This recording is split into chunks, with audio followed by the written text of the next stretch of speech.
Okay, UFC Fight Night, Oliveira vs Gamrot is in a couple days, and I'm going to be giving my predictions, quick fire predictions until they get to the main event. Because let's be real, I don't care enough to give some in-depth breakdown for some WMMA prelim. So first fight, anyways, Luan Lacerada versus Simon Oliveira. Listen, I'm going with Simon Oliveira. I don't care. He could be a minus that. The other guy could be a minus 1,000 favorite. I'm going with Simon Oliveira. Your last name is Oliveira, and you're fighting on a Charles Oliveira prelim and you're Brazilian, it's like, I mean, I cannot go against you. Like, he could be fighting Islam Makhachev. Okay, not Islam Makhachev. He could be fighting any unranked fighter. I'm going with Simon Oliveira, dude. Like, he's gonna channel some magic, some Oliveira blonde Oliveira. He's gonna channel some fucking energy. Hopefully, he dyes his hair blonde too. That'd be tough. I mean, he'd probably be doing a little too much. Not gonna lie, but anyway, Julia Polastria. That sounds like some pasta. Polastri versus some Poland. I'm not gonna pronounce that name. Anyways, Carolina is 16-9, and I'm sorry, 16-9. I don't know. That's a terrible record, and it's WMMA, so I don't really care. You're losing. Next, okay, this fight I'm actually really excited for. Walter Walker versus Muhammad Usman. I'm on the Walter Walker hype train. I love Walker.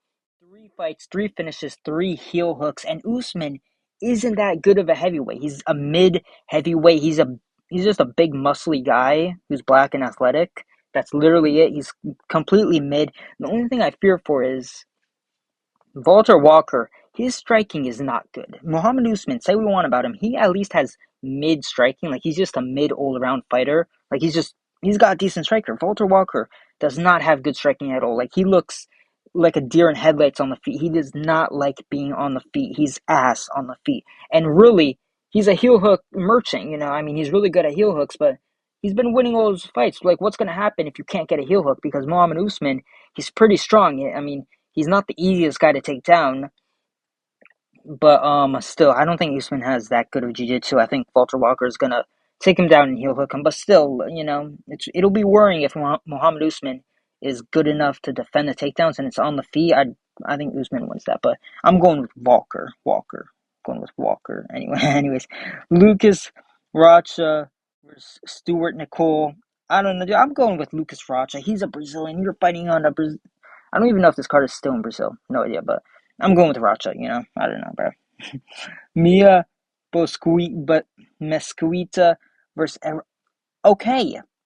Irana Elaskiva is 5-3. That's probably how tall she is too. Imagine your record being the same height as you. Unless you're like 6 foot, 6-0, but any other like height, like you're cooked. Like imagine being 5'10", like record 5-10. That's ass. You're 5-3 at 5'3". What is wrong with you? At least be a Mesquita is 5-0. Like how do you have almost as many losses as wins? That is embarrassing. How was she in the UFC? Who did she hook up with, bro? Anyways, Vitor Petrino versus Thomas Peterson. I like Petrino. Petrino's pretty good. He's pretty decent. I think he wins. He's got this. Jafel Filo versus Clayton Carpenter. I got Clayton Carpenter. He's gonna put a carpet on his face and beat him up. Let's go, Clayton Carpenter. Big meaty hooks. I got Clayton Carpenter. Lucas Almeida versus Michael Aswell. Not gonna lie, I don't know any of these guys. Like, who are these guys? Who is Carpenter? No, I've seen Carpenter fight a few times, I think, but still, like, these are just who is like I don't know, bro. Michael Aswell. I'm going with Almeida, I guess. Ricardo Ramos. Okay, I know these guys. Ramos versus Offley. I'm going with Offley. I like Offley. He's pretty decent. Okay, Denise versus Mario Pinto. I'm going with Denise. Denise is really good. I'm on the hype train, even though he got finished by Tabora.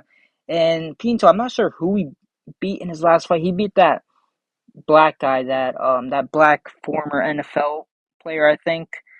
That beat that giant black French guy who just got mauled. I don't know. That's kind of hard to follow, but Pinto's pretty decent, and this fight should be a pick'em. Pito's pretty good, and Denise, he looked good in his last fight, but still, you're getting finished by Tabora. That's kind of worrying. Even though Tabora is pretty decent, he's like the quintessential just average, not average. He's like the high end heavyweight. Like, okay, losing to Tabora, that's not good, but you're fighting Pinto. You're not fighting someone super highly ranked or anything. So I'm still going with Denise.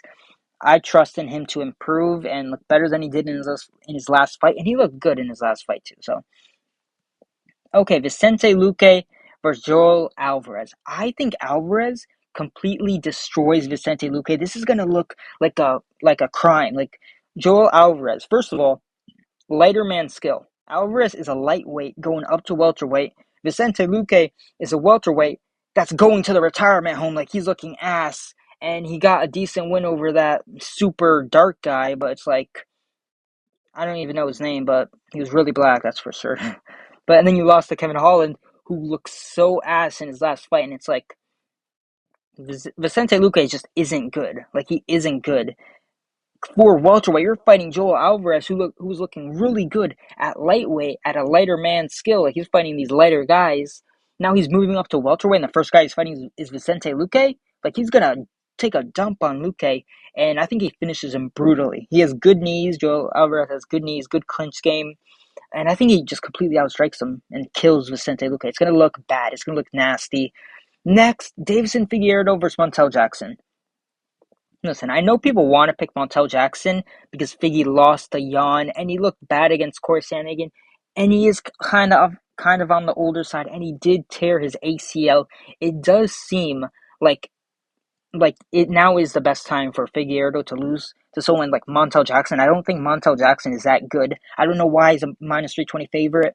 I don't even think it's because of skills. It's just because Deiveson Figueiredo, he hasn't been looking the best recently. Like lost to Piotr Jan. I thought that was an easy pick for Jan. Like Jan wins that fight all day, so that's not even bad.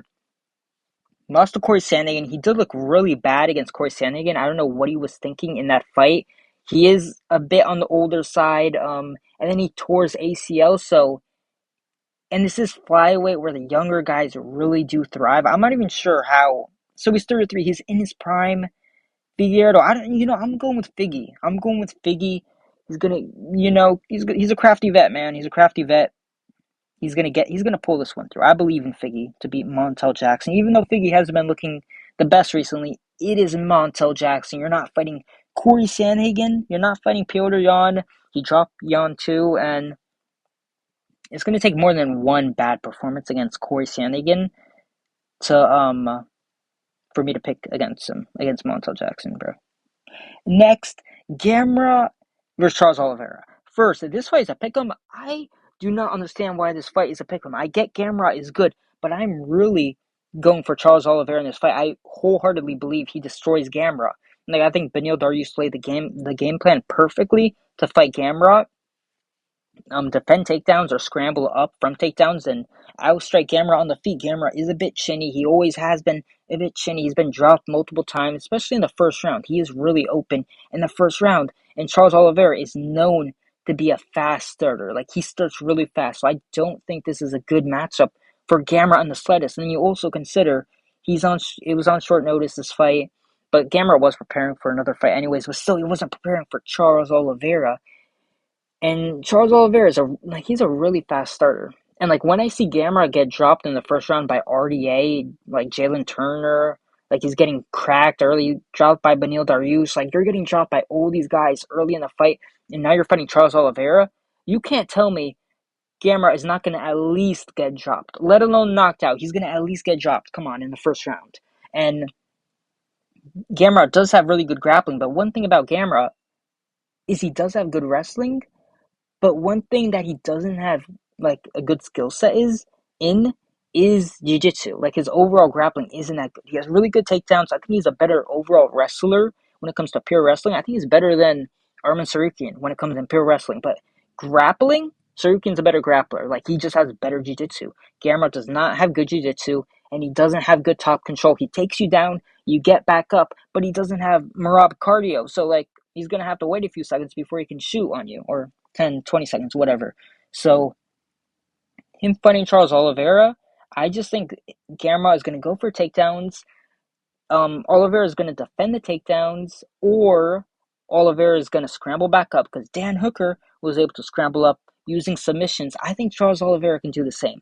Dariush was able to defend takedowns. I don't even remember Dariush getting taken down and scrambling up. He just defended all the takedowns. So I trust in Oliveira to at least be able to scramble back up. And when they scramble back up, Oliveira is gonna piece Gamrot up on the feet. And people are saying Charles Oliveira is coming out from a knockout. He's coming out for a knockout. A knockout. He's gonna be chinny, dude. He's fighting Gamrot. If there's one guy that Charles Oliveira is fighting that you don't have to be worried about him getting chinned against, it's going to be against Gamrot. Like, he does not have to worry about getting chinned. Yes, sure, Gamrot has, like, pop. He has decent power, I guess, but he's not knocking anyone out. He's not knocking people down with, like, a punch, like, nastily knocking them down. Maybe he'll drop you to a knee with a punch, I guess, but he isn't some super dangerous striker, so I don't see it being that close on the feet. Charles Oliveira, he's just way more dangerous, and he has way more finishing potential. And Gamrot, he's just open on the feet. Like, dude, if Hooker, listen, I like Hooker, but if Hooker is able to consistently get up from every single takedown, and you're not able to hold him down for like any period of time, I trust in Charles Oliveira being able to do the same. Like, he's going to be able to scramble up way easier than Hooker did. And on the feet, Hooker is dangerous, but Charles is way more dangerous. Like, I like Hooker, and also Hooker got hurt in the middle of that fight too. Like, like, I'm sorry, but I know I'm not trying to use a lot of MMA math, but I'm just saying, dude, the guys, everyone Gamrot has fought was able to get back up. Jalen Turner taken down and get back up. Gamrot cannot hold anyone down to save his life. I don't think he's going to be able to hold down Charles Oliveira. So, yeah, Charles Oliveira, defend the takedowns, and I'll strike him on the feet. It's going to be a pretty good win, I think, for Charles Oliveira. And I do think he actually gets the submission because I do think he gets the submission. I think he hurts Gamrot, and I think he gets a Darce choke. He tried one against Sarukin. He couldn't get it. But Sarukin does have better jiu-jitsu than Gamrot. He is able to defend. He was able to defend it better than I think Gamrot will be able to defend it. And in that classic position of the Aljo position where Aljo got bitched by Petr Yan and kneed in the face, that position, I think Gamrot's going to be in that position after defending a takedown. He's going to go to, his little cowarding Aljo position, and then Oliveira's going to lock in the darts, and I think he's going to choke him out. And it's going to be Charles Oliveira's season. No, I mean, it's not. Charles Oliveira still, I think, he's on the downslope, but I think he can at least pull a win against Gamrot, who has no power and has good grappling, well, good wrestling, but not the best overall grappling. I think this is a pretty good layup for Charles Oliveira. Don't understand how it's a pick'em when Oliveira should just be able to school Gamrot, dude.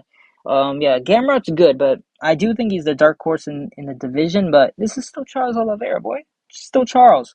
So yeah, that's it for the video for my epic 100% predictions. I never gotten one prediction wrong. Trust me. I haven't. Don't check though. Just trust.